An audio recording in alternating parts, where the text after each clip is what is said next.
Es un placer para mí estar aquí y fundamentalmente es un placer poder moderar esta interesantísima mesa que vamos a compartir. Quiero presentar a José Manuel Esteve, es doctor en Ciencias de la Educación de la Universidad Complutense de Madrid, en la que fue profesor durante 8 años. En la actualidad es catedrático de Teoría de la Educación en la Universidad de Málaga y en ella ha desempeñado diferentes cargos directivos. Pero fundamentalmente creo que muchos de los que estamos aquí conocemos el trabajo de José Manuel, sus libros, sus publicaciones y los interesantes aportes que ha hecho a poder pensar en la profesión docente desde distintas perspectivas. Por otra parte, también muchos hemos tenido el placer de recibirlo en nuestros distintos países como profesor invitado en universidades y apoyando las tareas de los ministerios de educación también en nuestros países. Así que sin más presentaciones, José Manuel, muchas gracias por estar acá. Gracias. 3 ideas para comenzar y son las siguientes. Mis alumnos me dicen que soy medianamente esquizofrénico porque existen 2 Esteves. Yo me lo tomo por el lado bueno y pienso que es como lo de Wittgenstein, que había el primer Wittgenstein y el segundo. El Esteve número 1 es un tipo académico, que es el Esteve que se lee. Si ustedes leen mis libros, la mayor parte de la gente que se lee un libro mío me echa 86 años y piensa que soy un tipo sistemático, riguroso, metodológico. Y el Esteve 2, que es el que les va a hablar, tiene claro desde hace mucho tiempo que en una conferencia solo se puede transmitir una idea y que lo mejor que se puede hacer con esa idea es mostrarla desde distintas perspectivas para que luego la gente tenga el interés y las ganas de ir a leer al Esteve 1 y leerse el papel ese que siempre nos dan, ¿no? Nos lo dan y luego lo guardamos allí con buenos propósitos y se lo lee el 10% de la gente. Tengo también claro que solamente en una conferencia se puede dar una idea. Y la idea, la tesis que yo voy a defender en esta conferencia es que la profesión docente es ambivalente y que esa ambivalencia, la forma de romper esa ambivalencia depende de la formación de profesores. Y apoyando esta idea, quisiera plantear una idea de la formación de profesores, una concepción de la formación de profesores innovadora. Yo defiendo, por lo menos en mi país, estamos formando profesores para un sistema educativo que ya no existe. Y estamos dejando cada año una nueva generación de profesores patéticamente faltos de preparación para hacer frente a estos cambios sociales que tan magistralmente se nos describieron en la conferencia de ayer del doctor García Gómez Huidobro.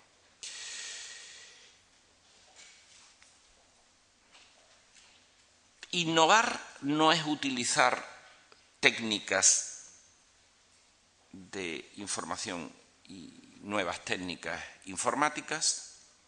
Para mí, innovar es cambiar profundamente de modelos, cambiar nuestros programas, cambiar nuestra forma de formar profesores para responder a los nuevos desafíos a los que nuestros profesores se enfrentan cada día en el aula.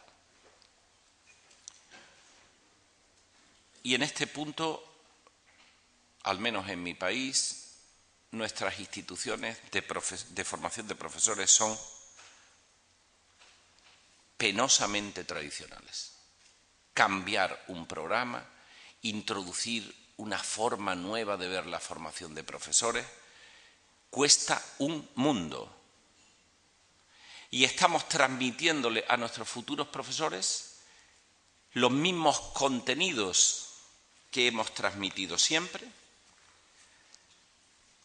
y que desde mi personal punto de vista, y así lo voy a defender en la conferencia, no sirven para nada para meterse en un aula. Para nada. Yo hace años que ya inicié una campaña mundial para matar al perro de Pavlov, que sigue babeando interminablemente en nuestros programas de formación de profesorado, sin que yo consiga encontrar, al menos en mi reflexión, para qué puede servir en un aula que le tocas la campanita y el perro babea. Pero vas a psicología y te cuentan lo del perro. Y entras a pedagogía y aparece el perro. Nadie llega a hablar de psicología de la adolescencia, pero el perro de Pavlov babea interminablemente en nuestros programas. Así que cuando a mí me preguntan, ¿usted piensa que debe haber psicología? Mire usted, sí, debe haber psicología. Pero por favor, la psicología que necesita un profesor para entrar en un aula. ¿Por qué no hablamos del miedo de los adolescentes a enfrentarse a su propia vida, a enfrentarse a sí mismos, que los adultos hemos olvidado?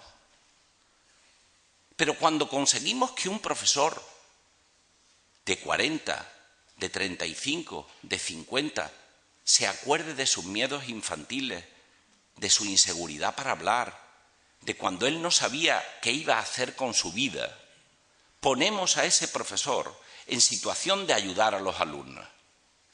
Con el perro y la campana no. ¿Es necesaria la pedagogía? Miren, sí, pero la pedagogía de la que vamos a hablar, una pedagogía que desarrolla programas de intervención, no una pedagogía que empieza con Herbart, pasemos a Pestalozzi. Mire usted que decía Rousseau que el niño es naturalmente bueno. Claro, el profesor que mira a Rodríguez sentado en la segunda fila dice, claro, o Rousseau no vio a Rodríguez o Rodríguez se sale del esquema de Rousseau. Pero mire ¿usted cree que con el Emilio estamos preparando a profesores para enfrentarse a los problemas reales que hay en el aula? Señores, nos damos cuenta de que nuestra pedagogía es fundamentalmente verbalismo y no profesionalización de una intervención en el aula basada en principios científicos. Les cuento una anécdota muy simple para explicarles a qué le llamo yo profesionalización, programas de intervención. Cuando mi hijo pequeño tenía 3 años, un día mi mujer me dice, oye, catedrático de pedagogía,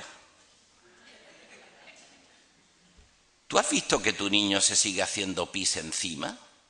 Sí, bueno, la enuresis es el control de los esfínteres, es un tema muy... Y entonces me di cuenta de que yo no sabía qué hacer para enseñarle al niño aquello. ¿Cuál es la forma tradicional en la que las madres le enseñan a los niños el control de los esfínteres? Pedazo de guarro, como me vuelvas a mojar las sábanas, te cortaré con el cuchillo de la carne en rodajas. El niño atemorizado, llorando, la madre histérica y no se soluciona nada. Me fui a la biblioteca de mi facultad y descubrí que había en la biblioteca de mi facultad 3 programas de intervención distintos para enseñarle a un niño el control de los esfínteres. Le eché un vistazo, elegí uno y el tema era el siguiente. Había que buscar un oso de peluche, 5 litros de zumo de fruta, 5 fichas de plástico roja y 5 fichas de plástico amarilla. A la mañana se le explicaba al niño que los niños hacen pis en el váter y que solo los puercos osos de peluche se hacen pis encima manchando las sábanas. ¿Dónde hacen pis los niños? En el váter. ¿Vamos a hacer pis? ¡Magnífico! Ha hecho pis en el váter ganando una ficha roja, canjeable por ficha amarilla cuando acumula 5 fichas rojas y un gran vaso de zumo de fruta. Todo el día bebiendo, todo el día orinando. Se hacía pis encima. ¿Quién ha sido? ¿Tú te has hecho pis encima? No, ha sido el oso. pégale al oso. Puerco, oso miserable que se hace pis encima manchando la sábana. Empecé a las 8, a las 12 se había acabado y nunca más volvimos a tener problemas. ¿Qué hay debajo de este programa? Conductismo, refuerzo, fisiología, mucho beber, mucho orinar, y un toquecito de psicoanálisis, la culpa es del oso, la culpa no es del niño. ¿Y saben lo mejor de esto? Que funciona. Y ahora, aquí viene mi tesis inicial. ¿Qué cosas somos capaces de enseñarle a los profesores que funcionen de verdad en la práctica? No el perrito tocándole la campanita, ni Rousseau y el Emilio y Herbart, la unión de la pedagogía. No. ¿Qué somos capaces de enseñarle a nuestros profesores para sobrevivir en un aula de hoy con los conflictos que hoy hay en un aula y ser capaz de obtener éxito en el aula? Y por eso digo que la profesión docente es una actividad ambivalente. Es ambivalente porque para muchos profesores la profesión docente es una fuente de autorrealización personal. Hay muchos profesores que se lo pasan bien en el aula y que cuando ya, como me empieza a pasar a mí, empiezas a pensar en la jubilación, echas la vista atrás y dices, no he perdido mi vida, he hecho lo que me gustaba, tiene sentido, he conseguido sacar al mundo generaciones de chicos y chicas que han vivido una vida más digna, a los que yo les he enseñado a vivir y a tener una profesión que para ellos es importante. Pero la profesión docente tiene una cara amarga y terrible. Yo la descubrí cuando llevaba 6 o 7 años como profesor y no me lo podía creer, pero descubrí que hay profesores que lo pasan muy mal en la enseñanza. Profesores y profesoras que salen de clase llorando. Profesores y profesoras que no aguantan más a los niños, que no aguantan su trabajo. Mi libro, El malestar docente, tiene ya 23 años que lo escribí. Se sigue editando, se ha traducido a 3 idiomas distintos y todavía sigue siendo válido en el sentido de que describe una situación que muchas veces no se enseña en nuestras escuelas de formación de profesores. Pero después de ese libro, creo haber escrito como 8 más, que sin embargo no han tenido el mismo seguimiento, porque mucha gente se ha quedado parada en la descripción del problema y no ha seguido la solución al problema. Vamos a intentar ver alguna solución práctica. A lo largo de 30 años de investigación he intentado encontrar las claves de la ambivalencia.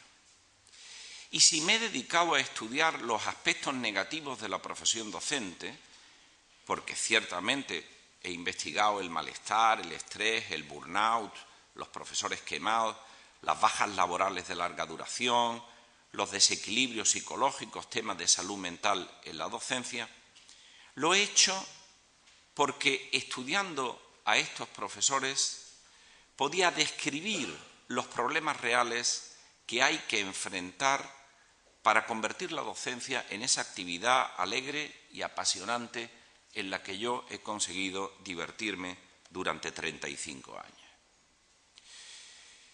Y lo he hecho con un objetivo práctico, que es diseñar programas efectivos para la formación inicial y permanente del profesorado.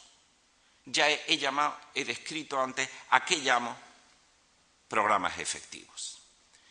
Programas capaces de romper la ambivalencia y de preparar al futuro profesor para enfrentarse con éxito a la práctica de la enseñanza. Y mi pregunta es ¿cómo obtener éxito en la enseñanza? Y lo primero que creo que hay que hacer es un profundo cambio de mentalidad en los enfoques de nuestros programas, combatiendo esos enfoques idealizados de la profesión docente que se hace en muchos programas de formación de profesores que prometen el paraíso, pero cuando le dan instrucciones al profesor lo único que le dicen es lo que el buen profesor debe ser, lo que el buen profesor debe hacer, lo que el buen profesor debe conseguir, y este enfoque, lo tengo perfectamente claro, solo genera ansiedad en los profesores debutantes. Porque además es muy curioso, se le dice, el buen profesor debe mantener la disciplina, el buen profesor debe motivar a los alumnos, pero nadie les da 10 técnicas de motivación y nadie les explica cómo mantener la disciplina. Mire usted, ¿qué hacer cuando de pronto un alumno se levanta en mitad de una clase y dice, profesora, hija de puta? Perdonen la expresión, pero esto pasa en las aulas. ¿Y ahora qué hace? ¿Sale de allí llorando? ¿Se va al niño y le da un bofetón? Si puede, porque a lo mejor el niño mide 1,80 y la maestra 1,55. ¿Llama al padre? ¿Expulsa al alumno y llama al jefe de estudio? Miren, para esto es para lo que hay que preparar a nuestros docentes. Porque para que venga un día por la calle y nos pare un alumno y nos diga, fue usted mi profesor, ahora que ya hace mucho tiempo que no le veo, le quiero felicitar porque usted fue el mejor profesor que yo tuve, para eso estamos preparados todos. Para eso no hay que preparar a los profesores. Hay que prepararlos para el conflicto, hay que prepararles para la dificultad, hay que prepararles para aquello que se hace duro y donde estamos constatando en la práctica que nuestros profesores fracasan. No existe una lista de rasgos del buen profesor. Por favor, hace ya 50 años que la investigación pedagógica demostró que los buenos profesores son extraordinariamente diversos, que se puede ser un buen profesor con unas cualidades o con otras, porque las situaciones docentes son muy variadas y para ser profesor en una escuela maternal hacen falta cualidades muy diferentes que para dar anatomía en una facultad de medicina.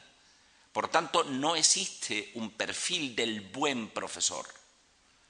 Lo que existe son habilidades, destrezas, capacidades prácticas, que es lo que tenemos que enseñar a nuestros profesores.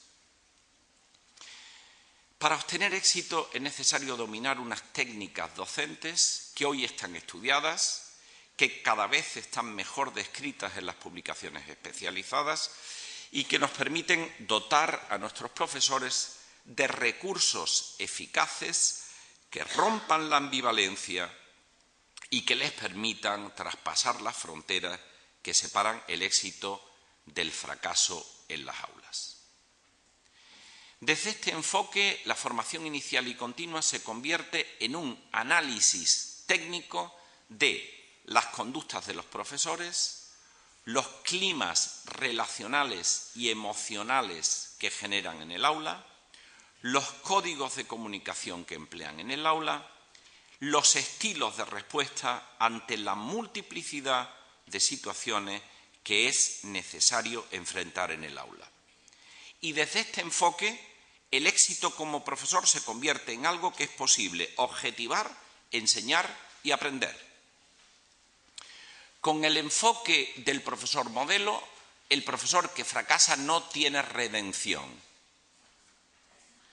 Si el buen profesor debe mantener la disciplina y la profesora María Luisa no mantiene la disciplina, ella es una mala profesora. Es verbo ser, es una mala profesora. Pues como no es buena, pobre mujer. Tenemos que cambiar nuestros programas de formación de profesores, desde un modelo de lo que el profesor debe ser a un análisis de lo que el profesor hace, porque el éxito o el fracaso en la enseñanza depende de lo que el profesor hace. ¿Cómo hemos estudiado esto? Pues miren, a lo largo de 30 años hemos pasado por delante de circuitos cerrados de televisión a más de 3.200 profesores, de primaria, de secundaria, de química, de historia, de matemáticas, con 2 programas, acuérdense esa idea que he dado al principio, programas efectivos de intervención, que son el programa de destrezas sociales en el aula y el programa de inoculación de estrés, vacunación frente al estrés.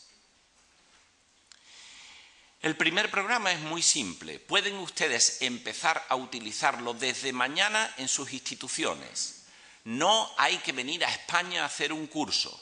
No hay que ir a Harvard a hacer un doctorado. Solo hace falta, y esto lo tiene ahora mismo cualquier universidad, cualquier centro de formación de profesores, una cámara de vídeo y un monitor para ver la grabación. Toman ustedes un profesor, varios profesores distintos, nosotros lo hacemos de 3 en 3 y le decimos, dé usted una clase. Y la dan. Y cuando ha acabado la clase, le preguntamos a los alumnos, ¿cómo os habéis sentido en esta clase? Y los alumnos responden describiendo el clima que ese profesor o esa profesora ha generado en el aula. Mire usted, hemos estado aburridos, hemos estado entretenidos, ha sido muy interesante. La profesora o el profesor nos ha puesto nerviosos, ¿bien? Y cuando ya hemos identificado los sentimientos del alumnado, echamos el vídeo atrás y nos dedicamos, enseñamos a los profesores a analizar qué ha hecho el profesor para que los alumnos estén en clase aburridos o entretenidos o nerviosos o interesados. Y de esta forma enseñamos a los futuros profesores 2 cosas importantes. Primero, a analizar cómo funciona el clima emocional de un aula. Y segundo, les enseñamos a identificar qué ha hecho el profesor para que la clase se sienta de una manera o de otra. Y esto empieza a objetivarnos el aula. Esto empieza a darnos claves de qué podemos hacer para conseguir un clima en el aula o para conseguir el contrario.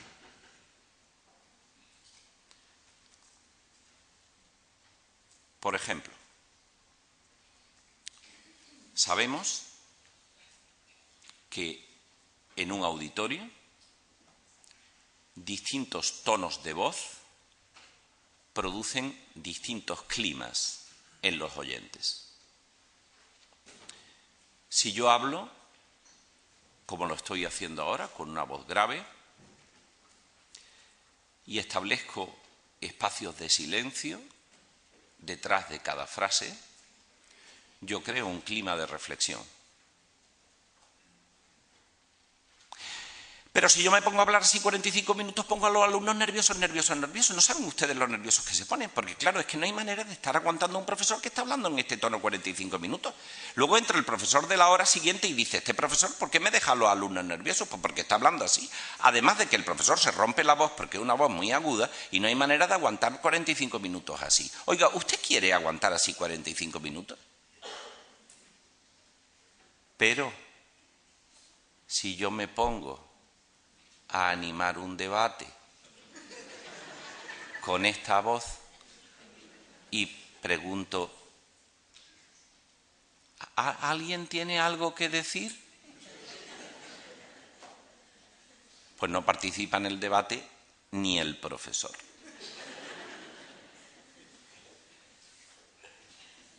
Objetívelo. Esto es lo que llamaremos ahora, lo vamos a ver, el análisis de los códigos verbales. Pero hay que estudiar los climas relacionales y emocionales que estamos generando. ¿Cuándo se siente una clase a gusto? ¿Qué hacen los profesores de los cuales los alumnos dicen es una delicia asistir a su clase? Pues miren, no necesitan manual.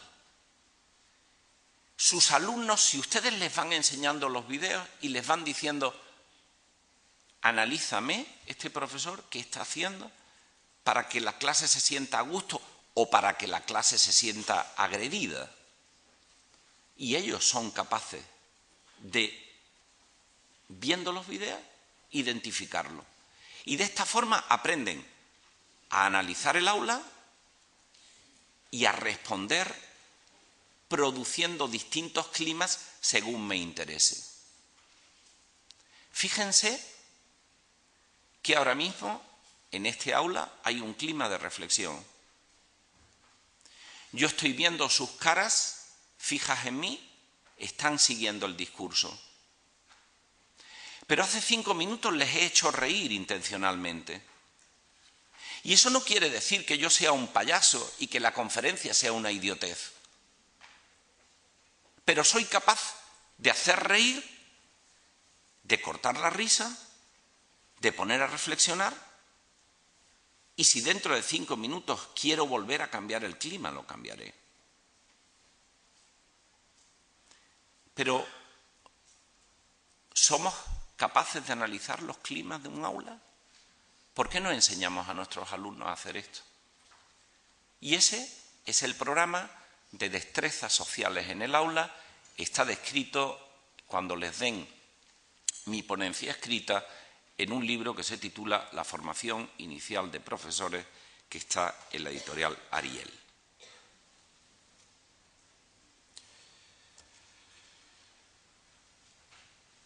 Hay muchos programas de formación de profesores que no solo no ofrecen ninguna ayuda válida para la práctica de la enseñanza, sino que además generan una imagen idealizada de la profesión docente, porque se centran en una descripción tan detallada como inútil de lo que el buen profesor debe hacer, de lo que debe pensar o lo que debe conseguir.